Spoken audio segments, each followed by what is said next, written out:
Hello, Forever DM listeners. It's me, Forever DM again. Today I'm going to do something I haven't done yet, which is tweaks. So today is going to be some tweaks to the feats that are in Dungeons and Dragons 5th edition.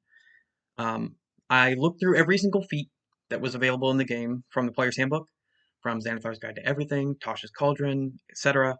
And these are the ones that I feel need to be tweaked.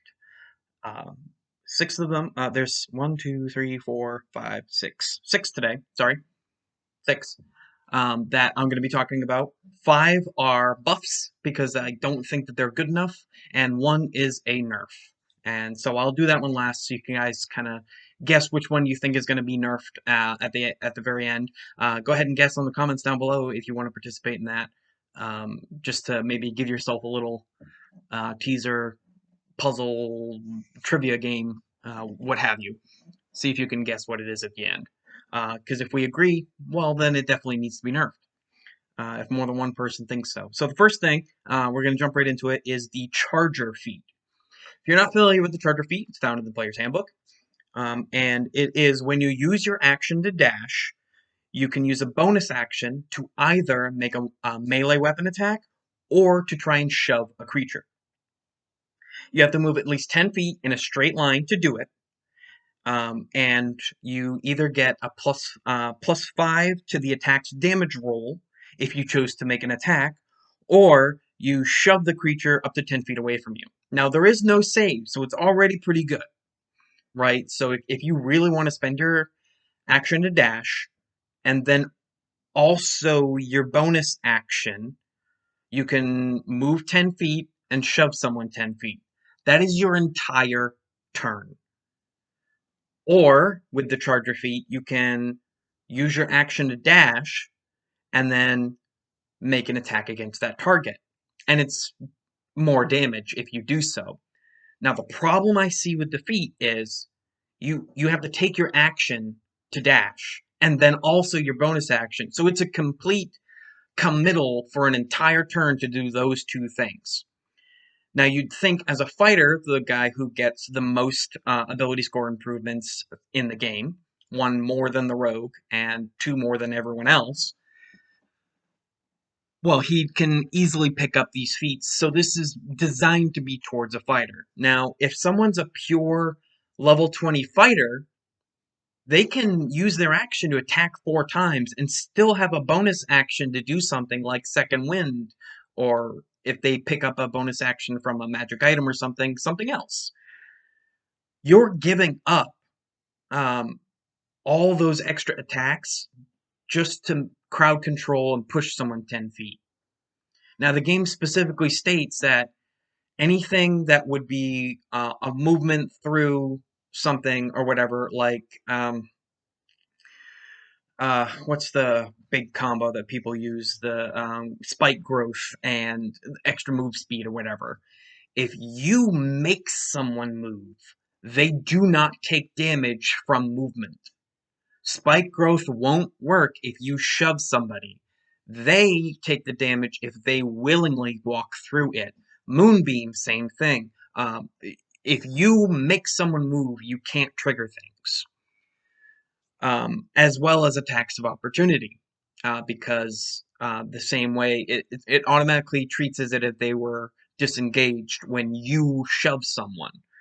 So you really do only just spend your whole turn, you move 10 feet, and they move 10 feet. Nothing else gets to happen. So I feel that brings it down a bit from where it should be. I think it's still pretty good, because there are situations where moving someone 10 feet is where a cliff is, and now they're falling to their death with no save. Because of that capability of that could be happening, that's why this feat is good, but only in that one scenario. So I feel if you also give the Charger feat +1 to your strength score, because it does feel like a strength-based thing that you're shoving somebody, I think that fills the gap nicely. Again, this is my interpretation. I don't think that this completely fixes it. There might be more that you need to do, but I think if you also got one strength out of it, it would be a feat that I might look at more closely with my next fighter I build, or non-fighter. Keeping in line with the same thing, right further down on the next page of the player's handbook is the Grappler feat. This one has a prerequisite. You have to have a strength score of 13 or higher. And what it does is you have advantage on attack rolls against a creature you're grappling. Sounds good. And you can use your action to try and pin a creature grappled by you. So to do so, you make another grapple check. So first, you have to sustain the grapple, and then again, try to pin them with the new grapple check. So it's kind of grapple check heavy. You really want to get expertise in athletics for that. And if you succeed, you and that creature are now both restrained until the grapple ends. Okay? So what this means and why you'd want it is if someone, first of all, you'd want to target someone who has the ability to do a lot of stuff, and you want to grapple them and bring them down, and no, we're both gonna, you're taking yourself out of the fight in order to take somebody else out of the fight. So where's the incentive? Why not just beat on them and constantly bash on them instead and break their concentration that way if it's a spellcaster, or maybe it's a really big barbarian and you think your athletics can outtake him. I doubt it. What have you. I don't think that this is giving you enough to make you want to grapple somebody. So I suggest a small tweak. At the start of your turn, you deal damage equal to your strength modifier, minimum 1, to any creature that you are grappling. So maybe now you get a little something out of it. You grapple a guy, and if you kept the grapple, you damage him. And then you can now attack him and kind of pummel on him, and now you have also advantage on that. So it really makes it so that you feel like you do want to take yourself out of the fight to get that guy and bust on him, because now you're getting automatic damage. It's not a lot, okay? The most you possibly could be doing is if you've got a belt of cloud giant strength, and it's giving you a strength score of 28, I think it is. Now it's gonna bug me. I gotta look it up. Feel free to fast forward if you don't want to hear me try and riffle through and find out. Um, right to the magic items. Perfect. Belt, belt, belt. A lot of magic items. 29. Sorry, I was off by 1. Right. So that would be a +5, +6, +7, +8, +9. +9. 9 free damage. At the level where you would have a belt that gave you a 29 to your strength, 9 automatic damage will not be anything. All right, if you're at this stage of play, that's definitely a tier 5, right? Maybe even an epic level character would get a belt that big. An automatic 9 damage is not that significant, okay? Um, but starting right off, if you're a human, and if your DM allows you to be a variant human, immediately starting off with Grappler, at best, it's a automatic +3 damage, which, hey, I feel that that's something to want me to stop attacking every turn. Again, feats are generally more geared towards fighters because they have the option to get those feats and still have high stats. Okay, not all of them are, but clearly if you're in melee range and you're grappling things and you have a high strength of 13 or higher, at least to get this feat, you're probably a fighter, maybe a barbarian. Okay, and dealing strength damage is obviously you're going to have a high strength because you at least have a +1 from the prerequisite. So that's why I chose strength damage. Let me know if you agree or disagree with any of these. Please comment down below and let me know so we can get a community going on this and find out if, yeah, this is a good fix, if it fixes problems for you, or if it creates a problem. Either way, let me know. I'd love to know your thoughts on this. Call me right, call me wrong, whatever. So next, I have heard from several different sources that this is their opinion the worst feat in the game. I am talking about Keen Mind. Now, Keen Mind is actually one of my favorite feats because of its implications. If you don't know what the Keen Mind feat does, it increases your intelligence score by 1, so it's already a half feat. So, again, you're not really missing out. So it's intelligence based. We're probably looking at a wizard or something that might want to use this. You always know which way is north. In a survival setting, that's pretty okay. If you don't have a map, but you know your destination is northwest, well, you know where north is, so you know where northwest is. Perfect. In a non-survival setting, not helpful. There could be some puzzles that you might come across where you might need to position statues facing a certain direction. This could help. Again, very niche. Okay? But that's not all you get. Let's look at the next one. You always know the number of hours left before the next sunrise or the next sunset. Again, very niche. In a survival setting, extremely helpful. In a non-survival setting, yeah, okay. I can't think. Maybe you have a magic item that resets at dawn, and you want to know when dawn is. You can know it. I get why that part isn't so great. But finally, the best part, which is fantastic because its implications are amazing, is you can accurately recall anything you have seen or heard within the past month. Why does that sound great? Well, let me tell you 3 scenarios. First scenario is anything your DM may have hinted towards you of foreshadowing anything in his campaign, and you need to physically remember, and you can't because you physically don't remember, you, the player, not your player character. This allows you to basically metagame on purpose and say, hey, what was that one guy's name from that or whatever? And your DM will have to tell you because your character should have known. So this does let you metagame a little bit on purpose. Uh, that's not the only reason, and it's actually probably the least effective reason. The second reason, if you combine this with the ability to recreate or create anything, what I mean by that is if you are a conjuration wizard or a forge domain cleric or any character that has proficiency with a forgery kit, you can study something, right? And maybe you need to get into a building for your campaign and you've got to steal something, and it's kind of like a heist campaign. You can go to the library or the town hall or something and look at the blueprints for that building you're in, and you can, got it. Now you can leave and now go and get a scroll and draw that blueprint with pinpoint accuracy. Boom. Now you've gotten a free map of the place where you need to scope out. Same thing if you're in jail and you can at least get a hold of the jailer's keys. Or you can just look at them and just study them while they're on his belt.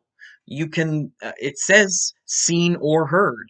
You don't have to physically touch something. You can now recreate that key somehow. A conjuration wizard, prestidigitation allows you to create something in the palm of your hand. You can now create it, and it should definitely work because it has the exact dimensions you need because of the Keen Mind feat. See? So it has implications, but as I just mentioned, a specific spell, a specific subclass, or another specific subclass can really use this effectively. Now, that's a little niche.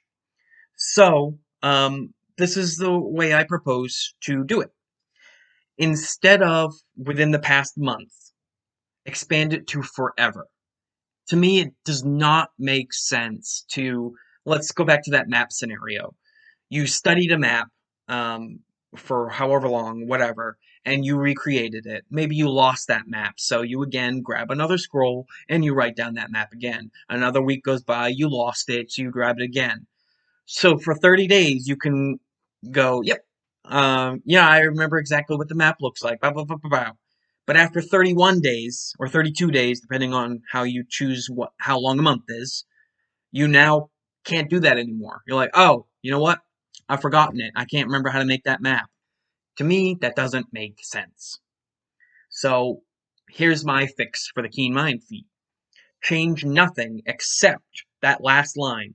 Instead of you can accurately recall anything you have seen or heard within the past month, you can accurately recall anything you have ever seen or heard, with a caveat, as long as you were able to see or hear whatever you were trying to remember for 10 minutes.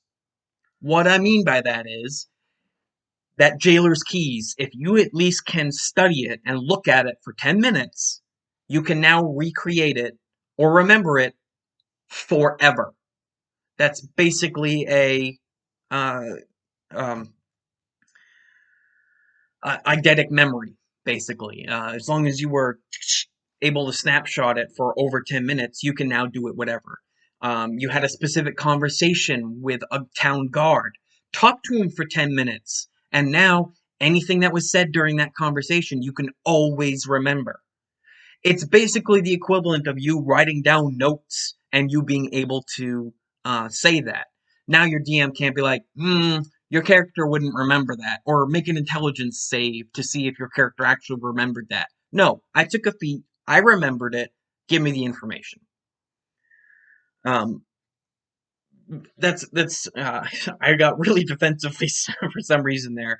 I really think that this feat has a lot of great implications, and nobody takes it because they think the things are useless. No, it gives you 4 things, and each one, besides the intelligence score increase, has a use.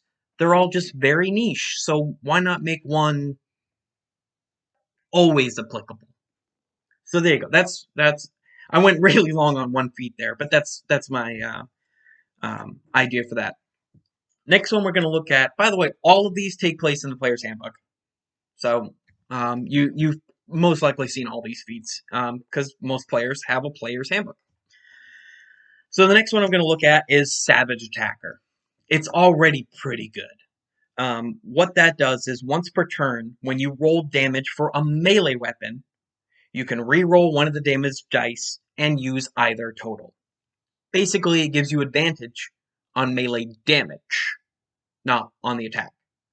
So say you're using a great sword and you roll 2d6, you get a 5 and a 1. Oh, that 1 sucks. Let's re-roll it. Oh, I got a 4. There you go. I went from 6 to 9 damage. So this feat allows you to, on average, probably get 3 or 4 more damage. If you roll bad. If you roll good, this feat does nothing. But it doesn't matter because you rolled good, so you're going to get good damage. The way I suggest fixing this feat is very simple. It does exactly what it's supposed to do already, except if you make a critical hit, you get to roll 1 more die. You've got twice as many dice whenever you crit that are involved, so why not have twice as many rerolls on a crit as well?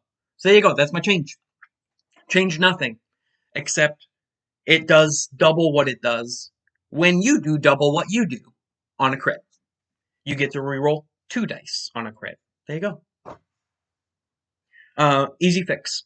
I think that one was the least likely to be the one that needed fixing the most. I think I see a lot of builds that do use the Savage Attacker feat already as is, but I just feel it can be a little bit better. And finally, we go to my opinion of the worst feat. It's so trash. It's worse than Keen Mind, in my opinion, by far, which is Weapon Master. You get proficiency with 4 martial weapons of your choice. Or simple. 4 simple or martial weapons you just gain proficiency with. You do get to increase your strength or dexterity score by 1, so it is a half feat already. But, man, is that bad. Now you might be saying, Ben, Forever DM, why is that bad? I'm a wizard. and I don't have proficiency with the weapon I want to use. Okay, be a blade singer. Blade singers get the proficiency already. You don't have to waste a feat on it. Any character that wants to use a specific weapon for their build will choose a class or a subclass that allows them to have it. You want to be a warlock and use a martial weapon? Be a hexblade, right? The the only circumstance where I can see someone who doesn't already have the proficiency that wants to get the proficiency to use something is probably a caster, because they're the ones who don't have the weapon proficiencies. Maybe a druid, possibly, but it's probably a caster. And they find a magic weapon that's really, really good, and they want to use it. To them, I say, don't. Your DM gave that to you for a reason, so you could sell it. Don't use it. You're a caster. Don't smack stuff. Do what you were meant to do and cast spells. Okay? The classes or subclasses that do blend martial proficiency with spellcasting already get it. Like bards. Like valor bards. They get it. Don't use this. Don't get this feat. It's not worth it. What would be worth it is my tweak. I get what Wizards of the Coast was trying to do here. I get that they were trying to say, hey, I'm the best at these 4 things. Okay, so let's do that. So keeping in the same theme, let's choose 4 weapons. Let's make this feat still do the +1 to strength or the +1 to dexterity, because I like that. But what I'd change is, instead of choosing 4 weapons to gain proficiency in, how about you choose 4 weapons you already are proficient in? And with those 4 weapons, maybe you get +1 to all your damage rolls with those weapons. That feels like a weapon master to me. Now, you're like, yeah, I'm a fighter. I'm good with this and this and this and this. But if you give me one of these 4 things, a longsword or a longbow or a hand crossbow or a dagger, I'm the best at it. Yeah, you are, because you deal more damage with it. And I'd make a little teeny tweak on top of that. I would say that if you crit with any of those weapons that you've chosen with this feat, you get to do +2 to your damage rolls. Again, going back to Savage Attacker. It does something with every attack, but it does twice as that something with a crit, because it already does twice as something. If you're going to crit +1 extra damage, in addition to the +1 you're already getting, is not beneficial. But on paper, it makes it so that the player goes, yeah, I want to be good with these 4 weapons. And now they don't have to feel like a one-trick pony. Yeah, I've got a great sword, and I'm really good with a great sword, but if they're up against a undead, well, maybe they want to switch to that great club so they can deal the bludgeoning damage and not have it be resisted. Fine. Be a weapon master with a greatsword and a great club, or a maul, or whatever. You get to have a variety. It makes fighters feel more important, so they can switch weapons, making a tactical decision to say, hey, I'm gonna switch to hero, blah blah blah blah, and still be good. They can still get that, because nothing feels worse than having the archery fighting style and have everyone be in melee range. What good's that fighting style? You know what? Be a weapon master, and now you can choose a scimitar, or a dagger, or a longsword, whatever. You get 4 choices. I feel that that's a big enough variety. Now you can switch to something else that you're still good at and not feel undervalued. Uh, so that's my reasoning. Again, I'll say it one more time. If you agree or disagree, comment down below. Let me know if you think this is a good fix, or if it's a bad fix, or if it was fine the way it is. I'd love to know what your opinions are. And now finally we come to our last feat, which I feel is too good already, and it needs to be nerfed. And that feat is the lucky feat. If you make a feat that literally every single character can go, yeah, I could use that. It's a little too good. unless we're talking about the resilient feat. I think the resilient feat is the best designed feat for what it does. It is perfect. It it really feels like a good investment. It feels like a great defensive option. It doesn't make the character too much more powerful, but powerful enough, again, on paper to make them want to take it. I love it. Same thing with the tough feat. Everybody can use the tough feat. It's great. If you're ever thinking about making your ASI +2 to Constitution, don't take the tough feat instead. Does the exact same thing, but twice as good. When referring to hit points, I understand that having a higher Constitution modifier means you have a higher Constitution saving throw, but how often does that come up unless you're concentrating on spells? Tough feat is just great. But Lucky. Lucky's too good. It takes, not on average, but it takes a crit fail and turns it into a crit. Sometimes. And not all the time. With a champion fighter more often than most, but the Lucky feat just feels too good. Especially because, as written, there's two different ways to use this. If you make a roll and it sucks, you can Lucky it away. But you can also use it defensively. If someone crits you, you can Lucky that roll again and make them re-roll it to possibly make it lower and not make it hit you. This feat has the ability, the capacity, to change a roll by 19. You can go from 20 to 1 or from 1 to 20. That is better than any other thing in the game, by far. Yes, it also has the capacity to do nothing. They could roll a 10, that would not be enough, so you re-roll it and you get a 10 again. That does happen every 20 times you use this. But you get to use it 3 times a day. You get 3 luck points. That means, on average, you're gonna get a really good roll once a time you use this. And 3 bad rolls is probably an entire gaming session that you get 3 bad rolls.